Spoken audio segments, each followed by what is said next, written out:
Bonjour, nous allons étudier le produit scalaire dans l'espace et ses applications et nous allons commencer par voir la définition ainsi que les premières propriétés.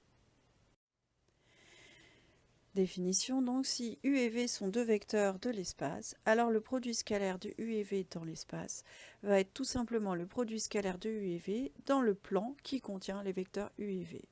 Puisque j'ai deux vecteurs, j'ai forcément un plan qui contient ces deux vecteurs et donc le produit scalaire de U par V sera celui dans le plan qui les contient. Et la notation est la même que dans le plan, c'est-à-dire qu'on note U.V. On va donc revoir les définitions que nous avions vues dans le plan l'année dernière. Si U et V sont deux vecteurs non nuls. Non nuls pourquoi? Pour avoir tout simplement un angle UV qui existe. Et dans ces cas-là, le produit scalaire de U par V est égal à norme de U fois norme de V fois le cosinus de l'angle UV. Si U ou V est un vecteur nul, dans ces cas-là, on ne peut pas utiliser la définition du dessus, donc on dit que le produit scalaire de U par V est égal à 0. Alors, la définition du dessus, aussi si les vecteurs U et V ont pour représentant le vecteur AB et le vecteur AC, alors le produit scalaire de U par V est égal à longueur AB fois longueur AC fois le cosinus de l'angle ABAC. Mais comme je sais que le cosinus d'un angle est égal au cosinus de son opposé, la fonction cosinus est paire, que l'angle soit géométrique ou orienté, ça ne change rien. Donc je peux mettre l'angle orienté BAC.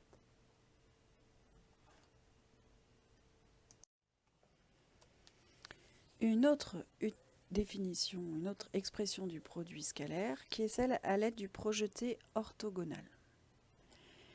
Si j'ai un vecteur U qui est représenté par le vecteur AB et un vecteur V représenté par le vecteur AC, tous les deux sont des vecteurs non nuls.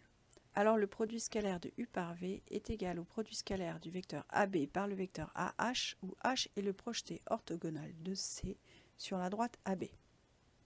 Autrement dit, si le point H est sur la demi-droite AB, c'est-à-dire qu'il est du même côté de A que B, alors le produit scalaire de U par V est égal à produit scalaire de AH fois produit scalaire de AH par le vecteur AB, c'est-à-dire AB fois AH.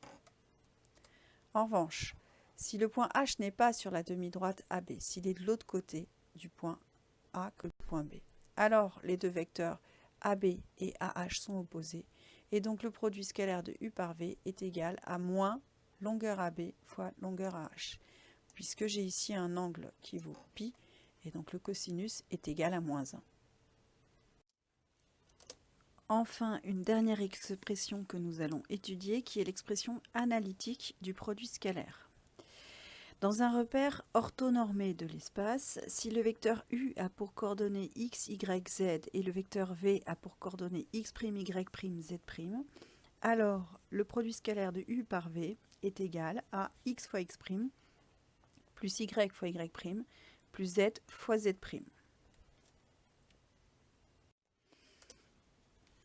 Un exemple d'application du produit scalaire pour calculer des mesures d'angle.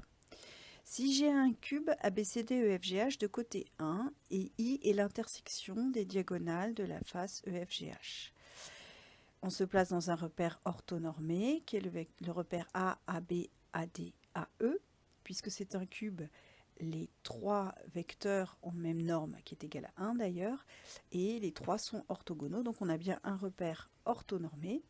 On nous demande de déterminer la mesure de deux angles, l'angle FBI ici et l'angle BID là. Alors la méthode pour déterminer ce genre de réponse, c'est de calculer le produit scalaire de deux façons, dont une qui fera intervenir l'angle entre les deux vecteurs, donc par exemple celle à l'aide du cosinus de l'angle, et ainsi, en identifiant, on obtiendra le cosinus puis l'angle. Le premier angle qu'on nous demande, c'est l'angle FBI, qui est formé par les vecteurs BF et BI. Donc je calcule le produit scalaire BF scalaire BI. Or, je remarque que le triangle BFI est rectangle. En effet, ici, alors on est en perspective cavalière, donc les angles droits ne sont pas conservés. Mais je remarque que la droite BF, elle est perpendiculaire à la droite FG. Normal, BFG c'est un carré. Je remarque aussi que la droite BF est perpendiculaire à la droite FE puisque ABFE est un carré. Donc la droite BF est orthogonale à deux droites sécantes du plan EFG. On en déduit que la droite BF est orthogonale au plan EFG. Puisqu'elle est orthogonale au plan EFG, elle est orthogonale à toute droite du plan EFG. Donc elle est orthogonale à la droite FI. Elle est même perpendiculaire puisqu'elles sont séquentes. Donc le triangle FPI est bien rectangle en F.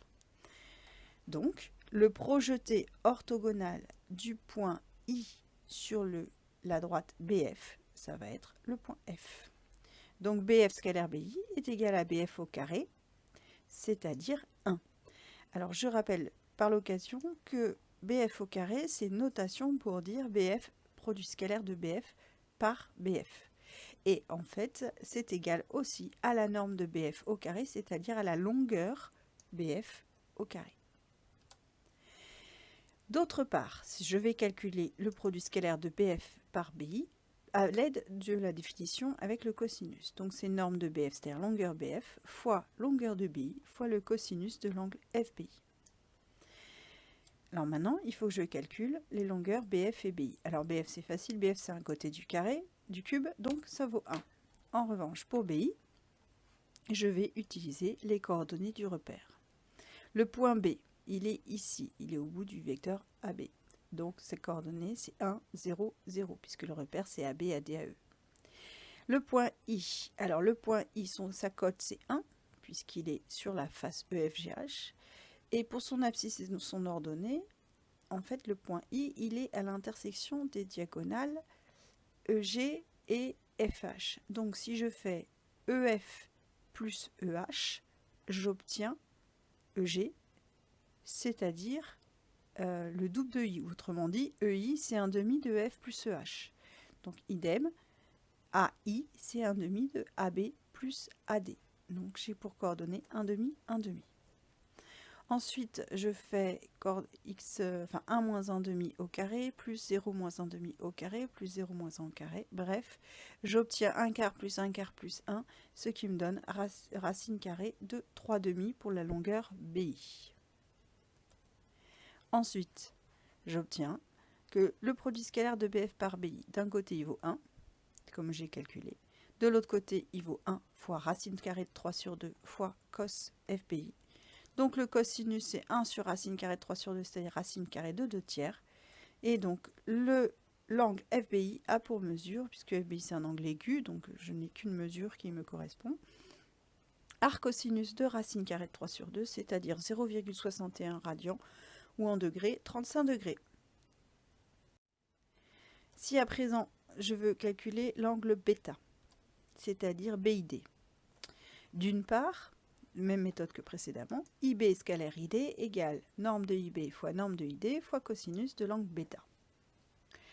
Mais, la longueur IB, on l'a déjà vu, elle vaut racine de 3 6D. Et pour la longueur ID, il me faut les coordonnées de I, ça j'ai déjà, et les coordonnées de D. D, ses coordonnées, c'est 0, 1, 0. Donc, ID égale, pareil, racine carrée de xd moins xi au carré plus yd moins yi au carré plus zd moins zi au carré. J'obtiens encore racine carrée de 3 sur 2. On en déduit que le produit scalaire de IB par ID, c'est racine de 3 sur 2 fois racine de 3 sur 2 fois le cosinus de β, c'est-à-dire 3 demi de cosinus β.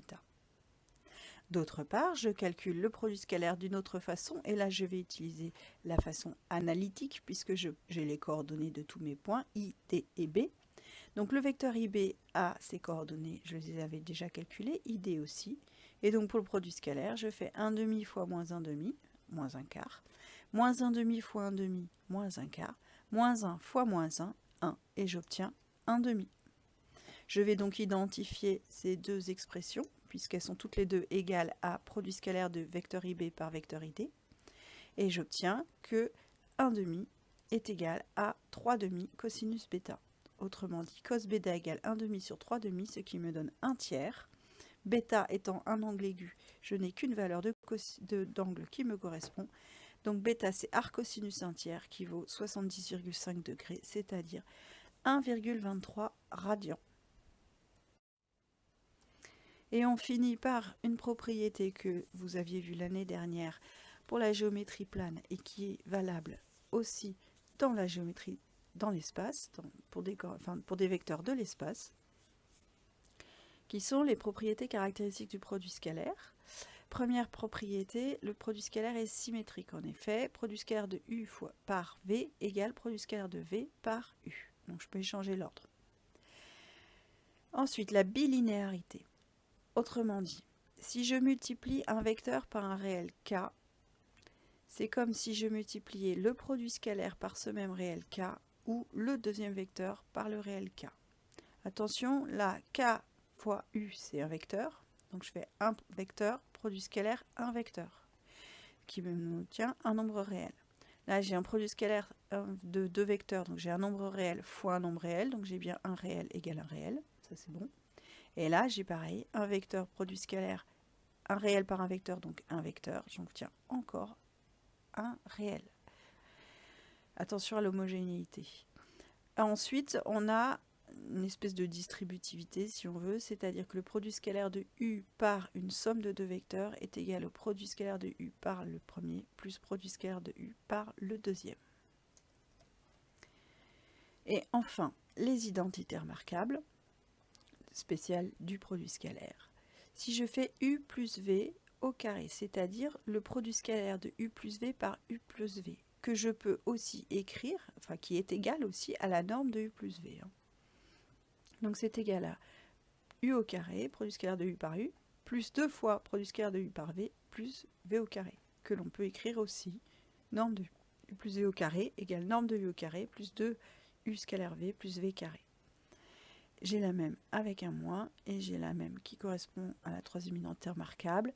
Produit scalaire de U plus V par U moins V égale carré de U, norme de U au carré, moins norme de V au carré.